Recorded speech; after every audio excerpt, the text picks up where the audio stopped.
Thomas Mengesha. He will fight for your rights. Greetings and salutations. I am Captain Tom Mengesha, United States Army retired and the former adjutant for Base Support Battalion North out of Camp Buren, Kuwait. Folks, I was recently sent an email the other day and they asked me what it was like or if it was even permissible to have relationships among fellow service members in the military or for anybody for that matter.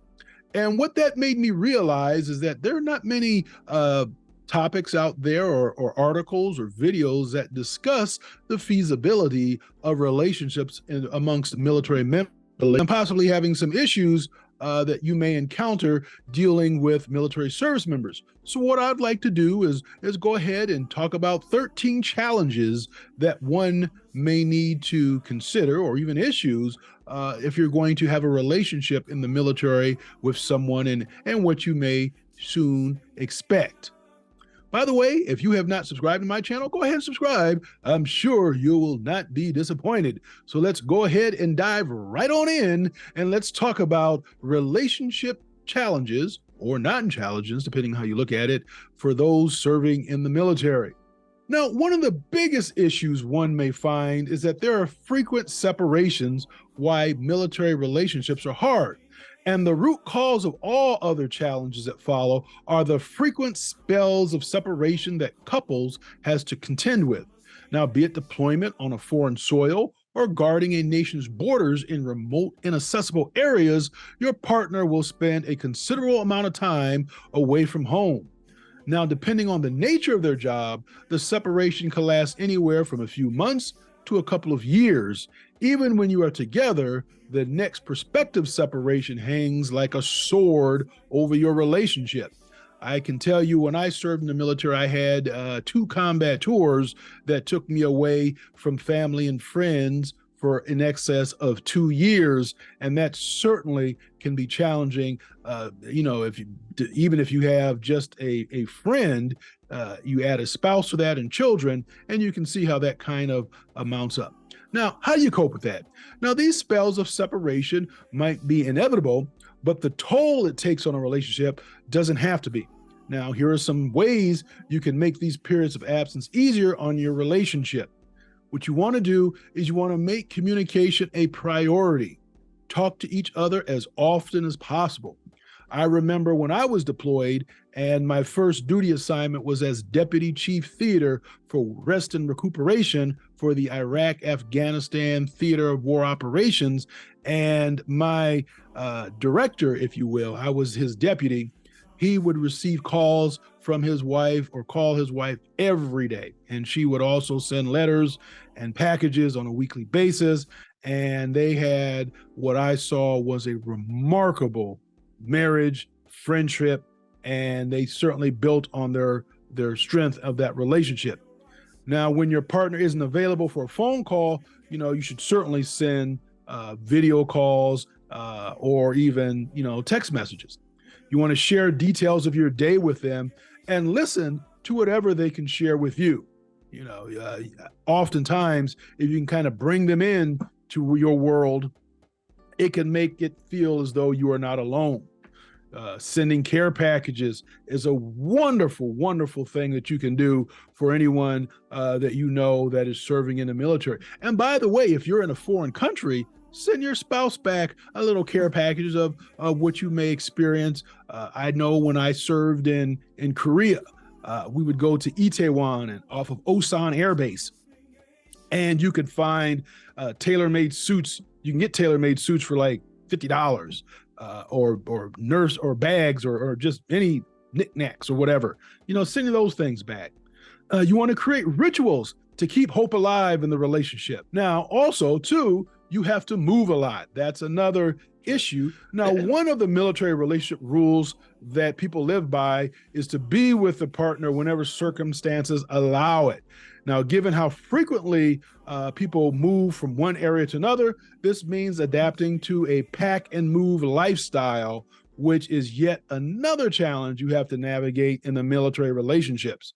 Now, you don't just get to put down roots anywhere. By the time you begin to feel at home in one place, you have to bundle up and move your entire world to somewhere else. Now, how would you cope in a situation like that? Now, the answer to how to make military relationship work is flexibility and adaptability, especially in coming to terms with the nomadic way of life that many in the military have. Now, here are some ways that you can make this transition easier. Remote job rules, work from home opportunities, freelance work profiles. If you have the opportunity to move and you create, as an example, if you know you're moving all around, create a YouTube channel as an example. You can be anywhere in the world. I know people in Uganda that have a YouTube channel. I know people in Paris or in Europe and all over Africa and Brazil. So if you can have a career that allows you to be anywhere in the world, you certainly can keep up some sort of semblance of normality. You also want to find hobbies and interests you that you can pursue on any typical military installation. Number 3, the world can feel alien to you. That's a third example of why relationships in the military can be hard. But you can also make that a benefit. Now, the beginning of military relationships can feel a lot like stepping into alien territory, especially if you come from a civilian background. I guess everyone who joins the military comes from a civilian background, but from an endless array of acronyms that your partner may casually throw around, like MOS or STR, MOS, Military Occupational Specialty, or STR, Servant Treatment Records. They throw around these acronyms all day long. If you have a common knowledge of custom and rituals, that certainly could be overwhelming, but you should try your best to share knowledge so that it's not overwhelming to your non-military spouse.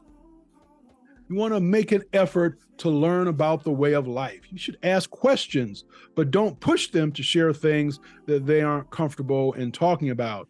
Oftentimes you have people, particularly those who serve in a war zone, that may not be comfortable in sharing exactly what's going on, depending on what they do or they did while they were on active duty in a war zone. You should also remember what makes challenges and relationship challenges in the military is that duty comes first, always, and every time. Now, before your partner committed themselves to you, they took an oath to serve and protect their motherland, the United States, even at the peril of their own life. There is a saying that someone who serves in the military gave the government a blank check that can be cashed at any time to include everything up into and include their entire life. So when duty calls, they will drop everything from a date night to their own wedding and anniversary celebration to witnessing the birth of their child to be where they need to be. Knowing that you will always come second is one thing that makes maintaining military relationships so hard. Now, how do you cope with that? How to make military relationships work can be a tough question to answer when you know that you can never be your partner's top priority. Here is how you can cope. 1, remember, resisting this inevitability will result in futile tensions that will only harm your bond. Don't hold it against your partner. This isn't something that they can actually control. Make up for missed milestones by celebrating when you're together. Remember, it's the sentiment that counts more than a date on the calendar. Now, the 5th area that one should consider is that you are on a one-way street of understanding and patience.